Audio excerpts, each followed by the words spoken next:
Hey Patreon, this is Matt with Homeless Reptiles. It's time for a Fat Tuesday Feed Your Fiend. And you think, well, he's got the baby hook, he's probably feeding babies.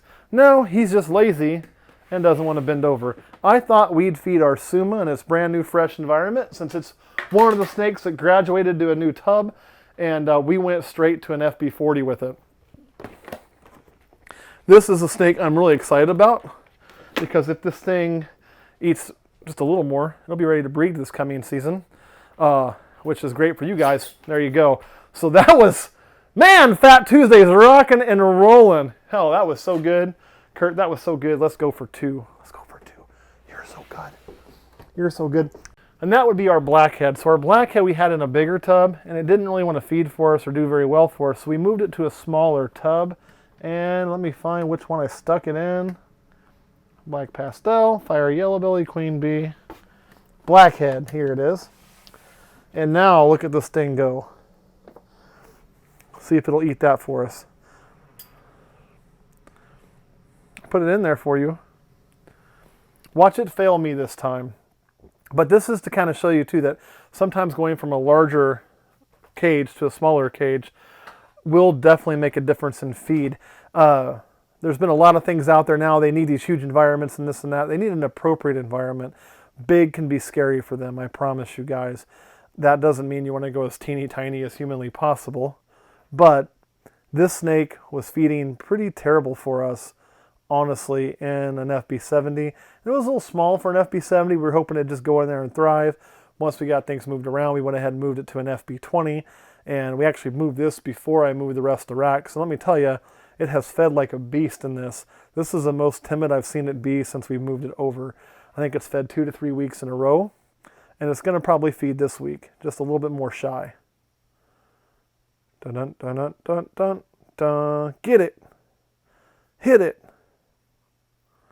Hit it real good. Probably look at that rat going, why do you look like you have mange? That rat would probably be a hairless if we let it grow up, I'd guess. You want me to open that a little further? Did it touch you? Don't let things touch you. You're supposed to bite them.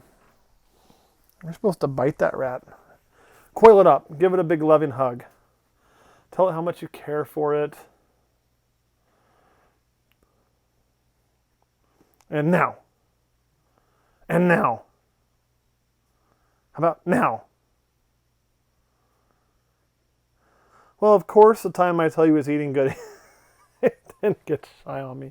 We'll probably close this one back up. But you'll have to trust me when I tell you this snake's been eating a lot better since we moved it, which is definitely a good thing. And we've also tried to move one other one that we were trying to get feeding, but it went into shed right after we moved it. All right, anything else you want to share on Fat Tuesday, Kurt? No. Guys, get excited because you just saw that Suma pound another rat. And I know there's people who have added mahogany on Patreon really recently. I've seen pictures, which is a beautiful snake. I think it was a mahogany black pastel somebody sent me that they added.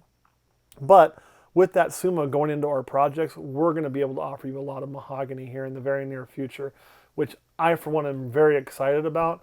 I also want to work towards making more Sumas myself, so you can get a hold of those. And I'm looking at adding in some cool genes like, banana to Suma to see if we can't get some Sumananas. Maybe some pied. We might work a double homozygous by a Suma pied, which would be a more stable way of doing like a panda pied.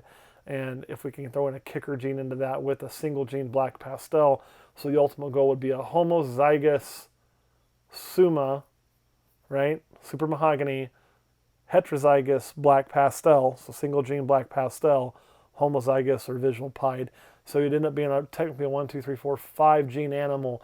But when you start doing these crazy 4 or 5 gene combos, whether it's, that's only going to show 3 genes, 2 super forms or homozygous forms, and then a single form.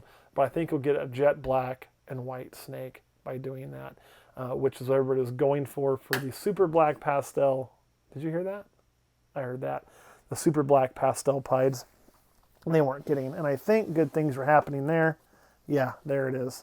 So she got that. Now you see a lot of kicking and a lot of people to worry about that. Look, these things come with armor from nature.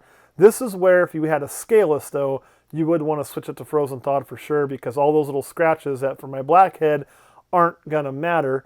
for my scaleless would be clawing the shit out of it and would be causing it damage. So again, if you do get in the scaleless project, which we are, it's a great project. I'm actually a believer in it. I think a lot of people are abandoning it because it takes a little more work, but you can get some really cool looking animals with just, they do require a slight bit more care, but nothing that is out of the ordinary. And it'll be one of those things that when you're selling the full scaleless animal to a customer, especially 5, 6, throw my hook on the ground, 10 years from now when the price is not what it is today, when you're at a show and you're selling a visual scaleless for $350, $400, trust me guys, it's going to get there eventually.